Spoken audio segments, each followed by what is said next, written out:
everyone. Welcome to Plant Fact Monday. We are here on Monday to say a Frond farewell to our Cuban royal palm. It's a sad day here at the garden, but also a really cool day to talk about what's happening. So here we have Aaron.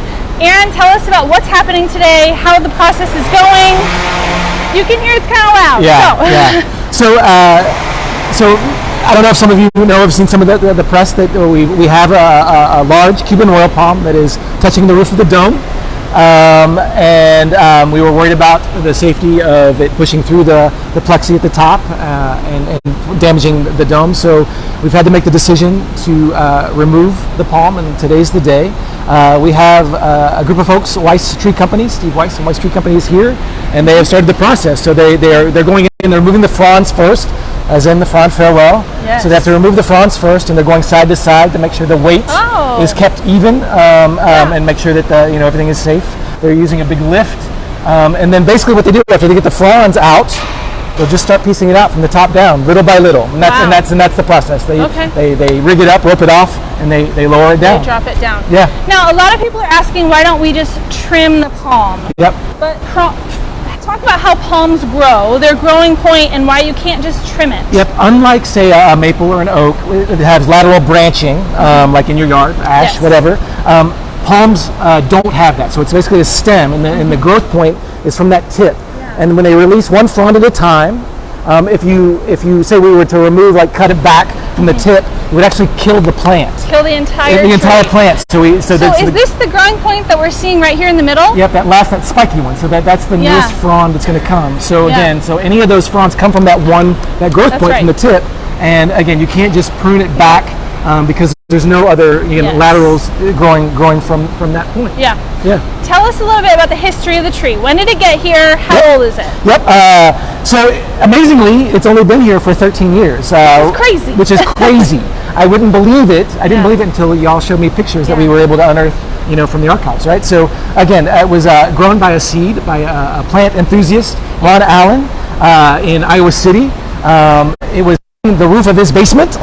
And he was like, hey, I know a great place that may want to be able to support this. And it was about 10 feet tall? It was like 10 feet tall. It was in a little pot, like a little 5 to 7 gallon pot in his home. He reached out to Botanical Garden when it was the Botanical Center in 2009 and drove it down in his wagon, as he said yesterday when we got to meet him.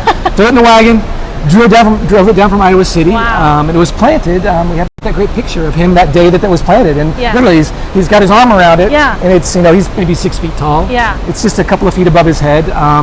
And again, it's grown so well inside the dome these last 13 years that now it's 65 feet. Crazy. It's the Iowa soil. It's the perfect conditions. No competition. No competition. The weather, the weather is perfect in here in quotes, right? There's no wind, to be, causing any kind of adversity to it, which is also why they're really, really safe, right? Because again, there's no wind. I mean, yes, palms grow differently. They're very fibrous. The structure inside is very fibrous. But because there's no wind, they're just concerned about the strength of the stem. So that's why they're going from side to side, moving smaller pieces at a time, just to make sure that they don't compress that stem. There goes the last one. That's the growth point. Okay, Aaron, tell us what's going in next and why. So we have a foxtail palm. So they're endemic to Queensland, Australia. It was a collection. It was just made. We have a great relationship with the Brenton Arboretum. Andy Schmidt, the director of horticulture, manager at the Brenton Arboretum, goes down to Florida for vacation. Collected some seeds. And they're really about the size of my fist. Look like a little coconut. And we started those seeds 2 years ago. Wow. They're now in pots, about a gallon-sized pot, and they're really about already like 1.5, 2 feet tall. The thing about the foxtail palm is that they look very similar to the Cuban royal palm. Not exactly, but very similar. Feather fronds, nice growth rings around the stem, but they only get 40 feet tall. So a lot shorter. So that hopefully we don't run into this issue in the future. We're really thinking about curation and aesthetics and the good tension to do curation, about the diversity of the collection, what we want to bring in to be able to showcase plants from around the world, so people can still get excited about the broad range of plants and celebrate that. But also we want to make sure that we're not thinking about having to come in and cut another specimen down so soon, right? for the safety of the collection. Yes. I like we were talking just before. I'm getting emotional right now, right? So again, even though I've been thinking about this happening for the last couple of years, it's hard. Yeah. It's hard. We have some new plants going in. Those are going to go in when? How tall do you want them to be before we plant them? I'd like them to be a little bit bigger before I plant them. So in the next 6 to 8 months. I mean, I think we'll get them in within the next 6 to 8 months. Make the selection of what we think is the healthiest specimen. Sure.